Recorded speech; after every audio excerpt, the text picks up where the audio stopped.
Again, not in the studio today. We are live coming from the MSU campus. We are bringing awareness to all the good things that CAST, hope you've learned that at least word today and what it means, Child Advocacy Studies Training is doing. And we finally got us a student in the seat. So we are going to really figure out how this CAST thing works out. We got Sophia Manley. She is a CAST student from Mississippi State University, a graduate, now alumni.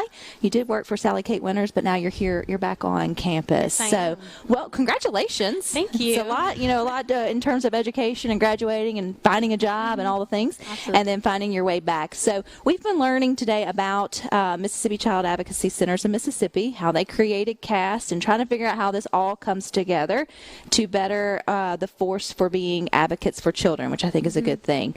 So let's talk about your story and how it works. How did you find out about CAST and then find your way into the training?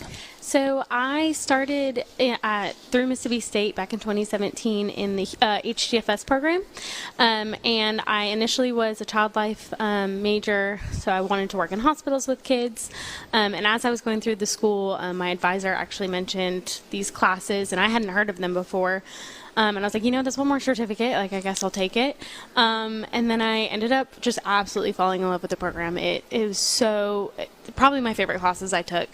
We take a couple, and they're all, trauma informed, and you're doing simulations on different scenarios of trauma and how different MDT teams can go through the process. So that's kind of how I learned about it, and that's what led me eventually to kind of switch my career path idea and go to Sally Kate and then end up back here.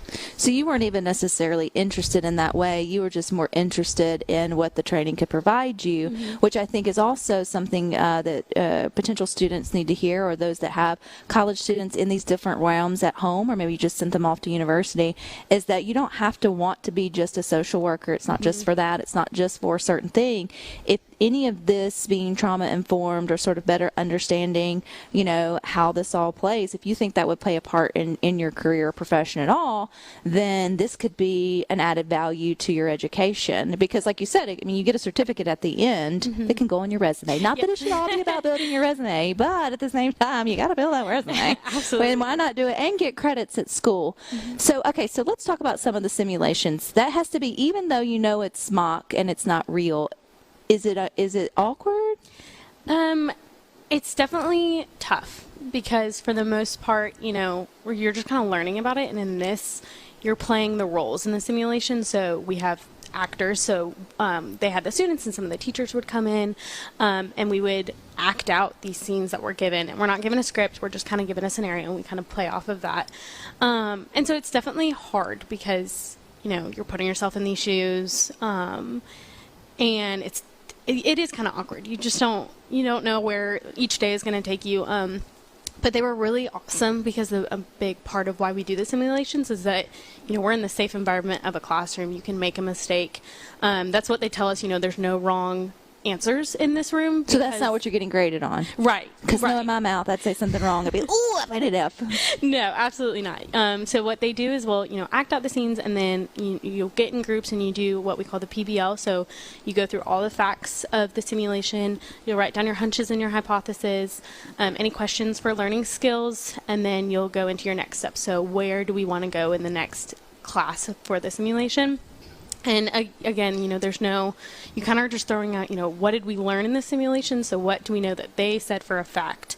And what do we think that means for this scenario? How many were in your class, Sophia? I'm trying to think. Ish. Probably. I don't need the roll. Probably around 20-ish, maybe a little bit more. And then we had a few of us that would come up and act. So not everyone had an acting role. Could you see, as the semester or as the different semesters went on, that the people's sort of guards also softened? Because I would assume in any kind of training like this, everybody comes in, it's a little awkward, and then as you're putting these different scenarios, you start to see people's sort of shells break through, but then also barriers sort of break down. When you start to realize, hey, this is real world stuff, it kind of softens and toughens you in sort of the same way. Absolutely. Yeah, you can kind of see where, some of your bias comes in when you're reading a scenario of, this is the information that you have. I I'm going to assume that this person did it for this reason. And so you kind of see towards the end of like, oh, you can't just come in with all these assumptions of who these people are. Like, you really have to learn the facts. And that's what was so great about this program, is it really made you stop and think about, what am I bringing into these situations? So yeah, you do see a change in students across the semester. Well, what you just said there, Sophia, also makes me recognize why this would be an important addition for so many other professions, whether it's in healthcare, nurses, doctors, med students, to sort of get it. Even if that's not what they're going to do on their everyday basis, they're going to come across situations where they're just going to go ahead and assume or not know how to then, I guess, report, and then just go home with that sort of on their mind, or find themselves in a scenario where, they are having to confront some, unfortunate family member scenario or whatever it may be.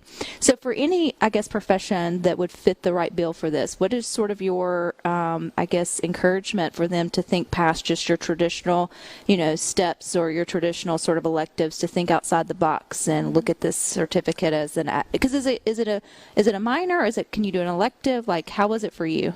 When I went through the program, it was a certain number of classes, and you got the TICA certificate, so the Trauma-Informed Child Advocacy Certificate. So that's how I went through it. And you can take some of the classes and not get a certificate as well as you want. Even going through the program when I was an undergrad, I remember, I think probably the first class thinking like, wow, I kind of wish everyone was required to take these, because, at some point we're all going to interact with a child in our life. So registering, signs and symptoms of abuse and what to look out for, and how that, everyone in the state of Mississippi is a mandated reporter. And so making sure the steps and how to do that. So I do think it is important for, anyone to kind of know all this information, and to just be aware, like in different scenarios, what to look out for.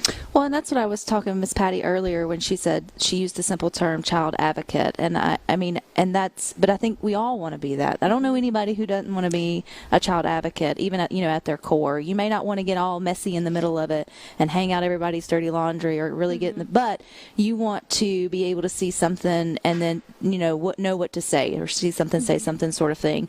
But then when you think about any profession that does touch the public, and I as a dietitian just am in the healthcare field, so I sort of see that, but you think teachers, you think, family psychology, you just think all around, you're going to, and I think we all should be informed, mainly too, how our biases sort of play into the decisions or the ideas that we have with the people we come in contact with.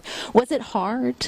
Was it like, I know it was hard because it was awkward, but I'm going back to being a student, like, I won't take no elective that I'll be able to pass. So like, was there like hard tests and all the things sort of wrapped in it, like, or was it more hands-on and you just are really engaged? It was very hands-on. We did have some tests, but I know at one point, like, for one of our classes, we're given a book to read, and we would go through and kind of in groups discuss the book, and it was a book that was focused on trauma.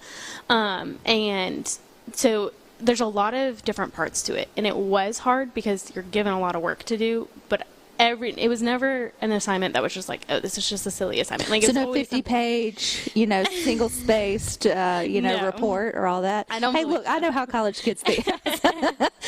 How bad do you really, especially in sort of that way. But I think there is a set of students out there that would be very curious.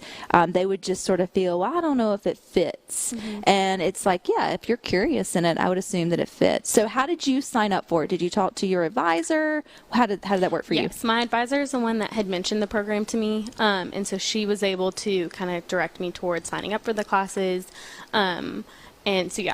How many semesters did you do, or how many classes were there for you? I'm trying to remember. There's 4 classes or 4 semesters? Four classes. Yes. So if you took a class a semester, it would be, math is hard. It would be 2 years. You could stretch it out over 2 years. Like, or I guess, do you offer? Is there summer options? There are summer options. Okay. And some are offered within the same semester as well.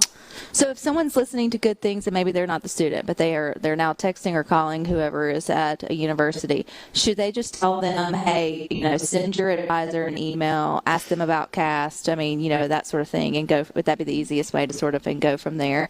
And then they would know if it's definitely here on MSU campus, because it's for sure here. Yes, I would reach out to your advisor, because if they don't know someone, or if they don't know how to do it, you know, someone within the human development field can help, or in social work as well. Super cool. Well, congratulations to you. Where are you working now? I'm here. I'm working with the TIPS team, the Trauma-Informed Parenting and Professional Strategy. So you would be our teacher? No, I'm not a professor. Oh, not yet. I might show up and help with the simulations, but I'm not teaching yet. But not yet. But you did great. All right, I appreciate your time, Sophia. You guys stick with us. We got a little bit more good things for you coming up.